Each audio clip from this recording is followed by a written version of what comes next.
तेनाली रमन ने चोरों को हराया।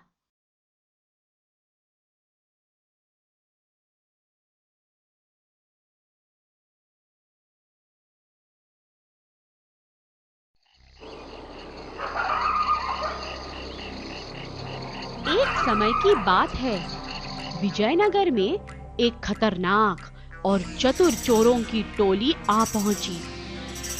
राजा कृष्णदेव राय के सैनिकों ने इस टोली को पकड़ने का बड़ा प्रयास किया, लेकिन वे असफल रहे।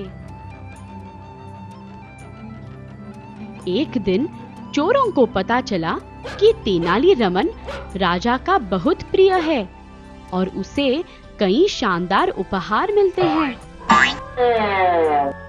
इसलिए उन्होंने रमन के घर चोरी करने का निश्चय किया।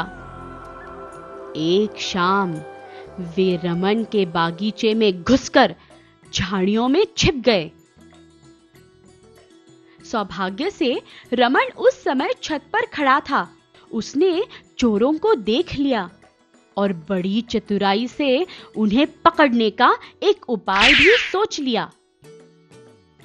रमन ने नीचे आकर एक खुली खिड़की के सामने खड़े होकर जोर से अपनी पत्नी से कहा, नगर में चोरों का उत्पात बढ़ गया है, इसलिए हमें सावधान रहना चाहिए।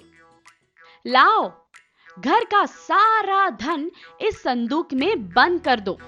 रमन और उसकी पत्नी ने चुपचाप संदूक में बड़े-बड़े पत्थर भर दिए और उसे बागीचे के कुएं में डाल दिया। संदूक पानी में बड़े जोर से धपाक की आवाज से गिरा। चोर यह देखकर बड़े खुश हुए।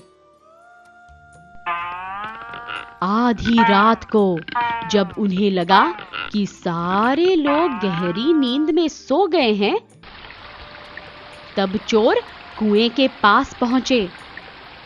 कुआं पानी से भरा हुआ था, इसलिए वे पानी बाहर निकालने में जुट गए। तेनाली रमन चुपचाप झाड़ी में छिपकर यह सब देख रहा था। अचानक रमन को एक बात सूझी। बागीचे में जाकर वो एक कुदाल ले आया और फिर कुएं से लेकर सारे पेड़ पौधों तक उसने एक नाली खोद डाली। जो पानी चोर कुएं से निकाल रहे थे, वो पानी अब सारे पेड़ पौधों को मिल रहा था। वाह रे चतुर रमन! उधर रमन ने अपने बेटे को तुरंत महल भेजा। बेटे ने सिपाहियों को चोरों की सूचना दी। इधर कड़ी मेहनत के बाद चोरों ने संदूक को कुएं से निकाला।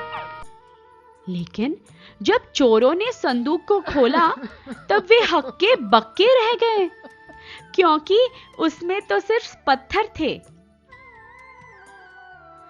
अभी चोर पत्थरों को आश्चर्य से देख ही रहे थे कि सैनिक वहां पहुंच गए।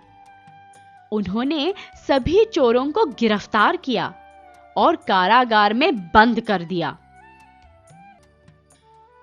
तेनाली रमन की चतुराई और बहादुरी से प्रसन्न होकर राजा ने उसे पुरस्कार दिया।